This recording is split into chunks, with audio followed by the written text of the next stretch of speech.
नमस्कार, 10 बज रहे हैं और आप देख रहे हैं 24 घंटे 24 रिपोर्टर। नए रंग, नए जोश और नए तेवर के साथ। और आज इस शो की 4 बड़ी खबरें हमारे संवाददाता आशीष कुमार सिंह के साथ देखेंगे। सरकार का 1 महीना पूरे होने पर मोदी ने कहा 100 दिन का हनीमून पीरियड तो देते।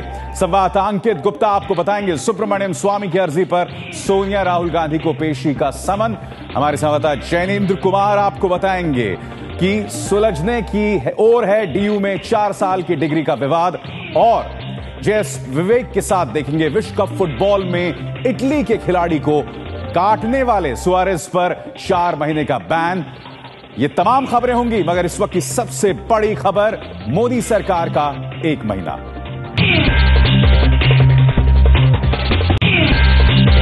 नरेंद्र मोदी सरकार का आज 1 महीना पूरा हो गया। इस 1 महीने में सरकार की उपलब्धियां तो कम ही रहीं, सरकार के फैसलों पर विवाद ज्यादा रहा। सरकार की ओर से किए गए हिंदी में कामकाज के फैसले से पहला विवाद खड़ा हुआ। कई राज्यों के मुख्यमंत्रियों ने सरकार के इस फैसले के खिलाफ आवाज उठाई, जिसके बाद सरकार को कहना पड़ा कि गैर हिंदी भाषी राज्यों पर यह फैसला लागू नहीं होगा। इसके बाद सरकार ने रेल किराया बढ़ाने का फैसला किया, उसको लेकर भी सवाल उठा और पूरे देश में इसके खिलाफ प्रदर्शन शुरू हो गए। महंगाई को काबू में करने के वायदे के साथ सत्ता में आई मोदी सरकार ने एक के बाद एक ऐसे कदम उठाए जिससे महंगाई और बढ़ती ही जा रही है। यहाँ तक कि सरकार के कदमों से चीनी के दाम भी अब बढ़ गए हैं। 1 महीना पूरा होने पर प्रधानमंत्री नरेंद्र मोदी ने कहा सरकार के लिए नहीं रहा हनीमून पीरियड। प्रधानमंत्री नरेंद्र मोदी ने ब्लॉग लिखकर अपने 1 महीने के काम का ब्यौरा दिया है और आरोप लगाने वालों पर नाराजगी भी जताई है। मोदी ने लिखा है कि 67 साल की सरकारों के मुकाबले 1 महीना कुछ नहीं। हमारी पूरी टीम ने हर एक पल लोगों के कल्याण के लिए काम किए। मीडिया इसे हनीमून पीरियड कह रहा है। पूर्व सरकार के पास 100 दिन और उससे ज्यादा का हनीमून पीरियड का सुख था। मेरे पास ये सुख नहीं है। 100 दिन भूल जाइए, 100 घंटे में ही आरोप लगने लगे। लेकिन देश के लिए काम करने वालों को इसकी परवाह नहीं, इसलिए मैं संतुष्ट हूं, काम कर रहा हूं। मोदी ने चुनाव में 60 साल की भरपाई के लिए 60 महीने का वक्त मांगा था। 1 महीना गुजर गया है और लोगों को इंतजार है अच्छे दिन आने का। मोदी सरकार ने महंगाई को काबू में रखने के लिए आलू पर निर्यात शुल्क लगा दिया है। बढ़ती महंगाई पर काबू करने को लेकर प्रधानमंत्री नरेंद्र मोदी ने वित्त मंत्री अरुण जेटली, खाद्य आपूर्ति मंत्री रामविलास पासवान, कृषि मंत्री राधा मोहन सिंह और गृह मंत्री राजनाथ सिंह के साथ बैठक की। सूत्रों के मुताबिक 7 RCR में हुई बैठक में कृषि मंत्री राधा मोहन सिंह ने बताया कि 7 जुलाई से मानसून और जोर पकड़ेगा और अल नीनो का असर कम होने लगेगा। इससे पहले मोदी सरकार ने चीनी पर आयात शुल्क लगाया था, इससे चीनी महंगी हो गई है। कांग्रेस ने मोदी सरकार पर महंगाई, बिजली संकट और मंत्रियों पर लगे आरोपों को लेकर साधा है निशाना।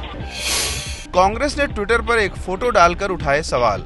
इस तस्वीर के जरिए कांग्रेस ने 9 मुद्दों को उठाया है, जिनमें महंगाई, स्मृति ईरानी का डिग्री विवाद, रेल किराए में बढ़ोतरी, मंत्री निहाल चंद पर रेप के आरोप शामिल हैं। अगर ऐसा ही चलता रहा तो आने वाले सालों में नहीं, आने वाले महीनों में आम आदमी का कचूंबर निकल जाएगा। कांग्रेस ने मोदी सरकार के 30 दिन पूरे होने पर कहा कि ये सरकार अपने वादों के उलट काम कर रही है। मोदी सरकार का 1 महीना पूरा होने के बाद कांग्रेस के हमलों का जवाब देने के लिए आगे आए हैं मोदी के मंत्री।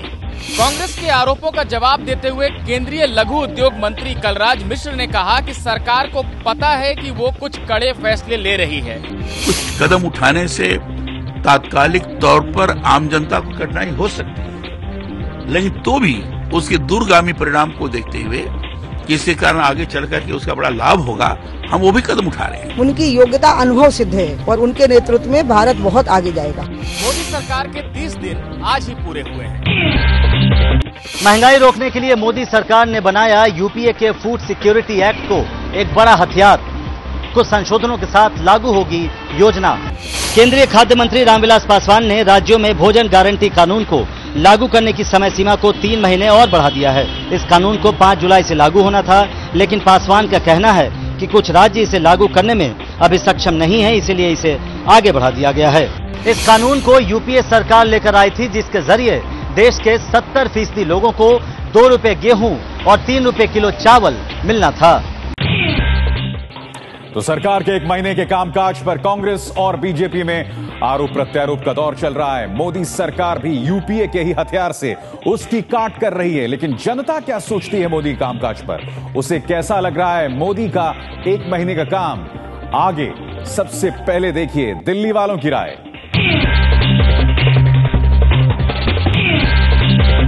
नरेंद्र मोदी की सरकार को एक महीने पूरे हो गए हैं और इस एक महीने में क्या अच्छे दिन आए हैं? मेरे ख्याल से शुरुआत तो बहुत अच्छी है। मैं सेंट्रल दिल्ली में काम करने जाता हूं और देखता हूं कि आजकल जितने भी सरकारी काम करने वाले लोग हैं वो 9 बजे भागते हुए दिखाई देते हैं। एक महीने का कार्यकाल बहुत कम समय होता है जिसमें कि हम इसमें नतीजे देख पाए। उन्होंने जो डिसीजन लिए हैं उनका अभी परिणाम आना है। जो हमारा नेबर है, चाइना है, पाकिस्तान है, जितने भी कंट्रीज हैं, एक बहुत ही पॉजिटिव मैसेज सबको गया है। देयर हैज बीन इंसिडेंसेस जिसमें पाकिस्तान से इश्यूज हैं, but now the message is very clear and with that gift of saris with for both the mothers, so that is very positive. प्रधानमंत्री नरेंद्र मोदी की सरकार के एक महीने के कार्यकाल पर क्या सोचता है उनका गृह राज्य गुजरात? पिछले 50 साल की जो कांग्रेस की सरकार थी उसको जो उन्होंने जो गलतियां की है उनको सुधारने की कोशिश कर रही है, क्योंकि ये रिजल्ट 30 दिन में नहीं मिल सकता है। उसको हमें मोदी सरकार को टाइम देना चाहिए। एक महीने में तो कोई उम्मीद नहीं रखी थी, पर एक साल की उम्मीद रखी। एक साल बाद नरेंद्र भाई कुछ कर पाएंगे, क्योंकि हमने देखा था गुजरात में भी। ये जो गवर्नमेंट है सबसे पावरफुल गवर्नमेंट है। इस गवर्नमेंट को डिसीजन लेने में ज्यादा सोचना नहीं पड़ेगा, क्योंकि इस गवर्नमेंट को फुल मेजोरिटी मिली है। सरकार का काम तो बहुत अच्छा है, लेकिन महंगाई पे कंट्रोल करना चाहिए। जो इन्होंने वायदे किए थे इलेक्शन में, जब ये वोटिंग था उस समय इन्होंने बहुत वायदे किए कि हम भ्रष्टाचार कम कर देंगे, महंगाई कम कर देंगे, लेकिन उस पर कोई कंट्रोल नहीं है। प्रधानमंत्री नरेंद्र मोदी ने अपने ऑफिस में 30 दिन पूरे किए हैं। हम हैं इस समय मुंबई में और मुंबई के लोगों का इस पूरे मुद्दे पर क्या कहना है?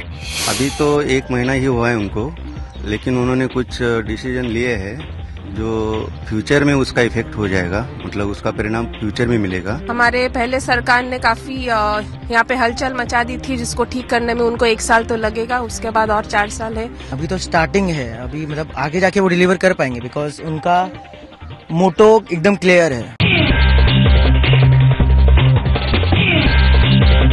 नेशनल हेराल्ड केस में बीजेपी नेता सुब्रमण्यम स्वामी की अर्जी पर सुनवाई करते हुए दिल्ली की पटियाला हाउस कोर्ट ने कांग्रेस अध्यक्षा सोनिया गांधी और उपाध्यक्ष राहुल गांधी को अदालत में पेश होने के लिए सम्मन जारी किया है। दिल्ली की पटियाला हाउस कोर्ट ने कांग्रेस अध्यक्ष सोनिया गांधी और उपाध्यक्ष राहुल गांधी को सम्मन भेजकर 7 अगस्त को अदालत में पेश होने को कहा है। सुब्रमण्यम स्वामी ने अपनी याचिका में आरोप लगाया है कि नेशनल हेराल्ड की 2000 करोड़ की संपत्ति को कांग्रेस पार्टी के फंड के जरिए लूटा गया है। सम्मन जो किसको किया गया है? सोनिया गांधी, राहुल गांधी, मोतीलाल वोरा, इन सबका नाम है। किसको सम्मन किया गया? सबको, सब 6 को पूरी कानूनी सलाह कर लेंगे, उसके बाद एक पुरजोर व्यापक जवाब दिया जाएगा। नेशनल हेराल्ड अखबार की स्थापना देश के पहले प्रधानमंत्री जवाहरलाल नेहरू ने 1938 में की थी, लेकिन वित्तीय संकटों के चलते ये अखबार 2008 में बंद हो गया था। नेशनल हेराल्ड की holding company associate journals private limited को कांग्रेस की ओर से बिना ब्याज के 90 करोड़ का लोन दिया था। ये डील 2012 में हुई थी। सुब्रमण्यम स्वामी के आरोपों के मुताबिक बिना ब्याज के मिले लोन के बदले 9 करोड़ के शेयर यंग इंडियन कंपनी को दिए गए। सुब्रमण्यम स्वामी ने राजनीतिक पार्टी के फंड का व्यावसायिक इस्तेमाल को गैर कानूनी बताया है। नेशनल हेराल्ड की holding company associated journals private limited की दिल्ली के बहादुर शाह जफर मार्ग सहित देश के कई जगहों पर कीमती संपत्ति है। प्रधानमंत्री नरेंद्र मोदी के करीबी अमित शाह बीजेपी के राष्ट्रीय अध्यक्ष बन सकते हैं। इंडियन एक्सप्रेस अखबार के मुताबिक अमित शाह को लेकर संघ की ओर से हरी झंडी का इंतजार है। प्रधानमंत्री नरेंद्र मोदी के करीबी 50 साल के अमित शाह का बीजेपी अध्यक्ष बनना लगभग तय हो गया है। इंडियन एक्सप्रेस में छपी खबर के मुताबिक बीजेपी के मौजूदा महासचिव अमित शाह पार्टी में राजनाथ सिंह की जगह लेंगे। बीजेपी अध्यक्ष राजनाथ सिंह के गृह मंत्री बनने के बाद से ही अध्यक्ष पद को लेकर चर्चा चल रही है। संसद में बजट सत्र से पहले बीजेपी अध्यक्ष का चुनाव हो जाएगा। पिछले लोकसभा चुनाव में अमित शाह उत्तर प्रदेश के चुनाव प्रभारी थे। बीजेपी को 80 में से 71 सीटों पर जीत मिली थी। प्रधानमंत्री नरेंद्र मोदी के बेहद करीबी माने जाने वाले अमित शाह ने बीजेपी को भारी बहुमत दिलाने में अहम रोल निभाया है, लेकिन कई विवादों से भी उनका नाता रहा है। अमित शाह के नेतृत्व में बीजेपी को उत्तर प्रदेश में उम्मीदों से कहीं अधिक सफलता मिली। अमित शाह 1990 में मोदी के करीब आए। पहली बार 2002 में गुजरात में विधायक बने। बाद में वो गुजरात सरकार में गृह राज्य मंत्री रहे। अभी अमित शाह गुजरात के नारायणपुरा से विधायक हैं। अमित शाह सोहराबुद्दीन फर्जी एनकाउंटर को लेकर भी विवादों में रहे। 2010 में अमित शाह जेल भी गए। गुजरात के महिला जासूसी कांड को लेकर भी विवादों में रहे। अमित शाह नरेंद्र मोदी के भरोसेमंद लोगों में से हैं। आने वाले दिनों में कई राज्यों के विधानसभा चुनाव होने वाले हैं और ऐसे में अमित शाह को अहम जिम्मेदारी निभानी है। दिल्ली यूनिवर्सिटी में 4 साल के डिग्री कोर्स को लेकर चल रहे विवाद के सुलझने के आसार हैं। डीयू 3 साल में ही छात्रों को ऑनर्स की डिग्री देने पर राजी हो गया है। दिल्ली यूनिवर्सिटी के वीसी की तरफ से आज यूजीसी को एक नया प्रस्ताव भेजा गया है। इसमें कहा गया है कि पुराने 3 साल के कोर्स को फिर से लागू करने में देरी हो सकती है, इसलिए इसी कोर्स को लागू करके 3 साल में ऑनर्स की डिग्री दे दी जाएगी। अगर ये प्रस्ताव यूजीसी का अनुमोदन पाकर हमारे पास आ जाता है तो मैं बार बार इस बात को कह रहा हूं कि इसको लागू करने में विलंब नहीं होगा। दिल्ली मेट्रो को मिली नई मंजिल। केंद्रीय सचिवालय से मंडी हाउस जाने वाले रूट पर आवाजाही शुरू हो गई है। इससे द्वारका, नोएडा, वैशाली और बदरपुर रूट पर जाने वाले यात्रियों को खासी राहत मिलेगी। मंडी हाउस से केंद्रीय सचिवालय के बीच कुल 3 किलोमीटर लंबे रूट के चालू होने से राजीव चौक पर पैसेंजर्स की भीड़ कम होगी। पहले मेट्रो का ये रूट बदरपुर से केवल केंद्रीय सचिवालय तक था।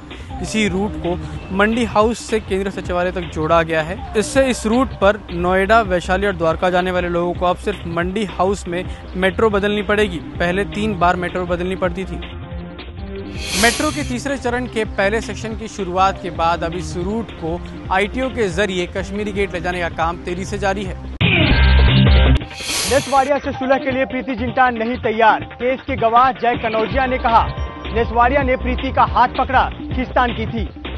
जय कनौजिया ने मुंबई पुलिस को बयान दिया है कि मैंने नेस को प्रीति को खींचातानी और हाथ पकड़ते देखा, लेकिन ज्यादा शोर होने की वजह से क्या बातचीत हुई थी ये पता नहीं चला।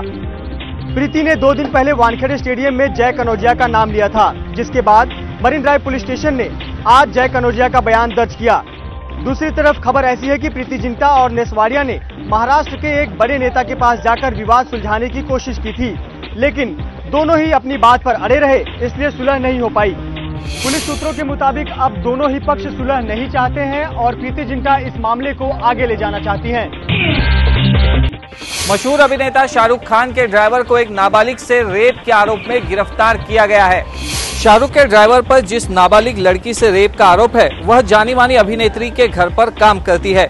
ड्राइवर पर पीड़िता से नजदीकियां बढ़ाकर उसे नई नौकरी के झांसे में कहीं ले जाकर रेप करने की बात सामने आई है। शाहरुख के ड्राइवर के खिलाफ बांद्रा पुलिस स्टेशन में मामला दर्ज कराया गया है। ड्राइवर को आज मुंबई के बांद्रा कोर्ट में पेश किया गया, जहां से उसे 1 जुलाई तक पुलिस हिरासत में भेज दिया गया है। क्या चंडीगढ़ पुलिस ने पंजाब के मोगा में 2 बेगुनाह लोगों को एनकाउंटर में मार डाला? ये सवाल इसलिए उठ रहा है क्योंकि जिन आरोपियों को पकड़ने के लिए पुलिस गई थी वो मृतकों में शामिल नहीं है। बुधवार रात 8 बजे के करीब मोगा के बाघापुराना रोड पर हुई गोलीबारी में पुलिस की गोली से 2 लोग इंद्रजीत और सुखदेव सिंह मारे गए। पुलिस पार्टी पर फायरिंग हुई तो उन्होंने उसके बदले में पुलिस ने फायरिंग की, जिसके बाद में पता लगा कि 2 उसमें से मुलजिम थे वो मारे गए और बाकी मुलजिम मौके से भाग गए थे। लेकिन सवाल ये उठ रहे हैं कि चंडीगढ़ पुलिस सादे कपड़ों में हथियार लेकर क्यों गई और इसकी जानकारी उन्होंने पहले से मोगा पुलिस को क्यों नहीं दी। तो 2 लोगों की मौत मांग रही है जवाब चंडीगढ़ पुलिस को देना है। 24 घंटे 24 रिपोर्टर में आगे बढ़ते हैं। अगली खबर में देखिए इराक से लौटते भारतीयों की दास्तान।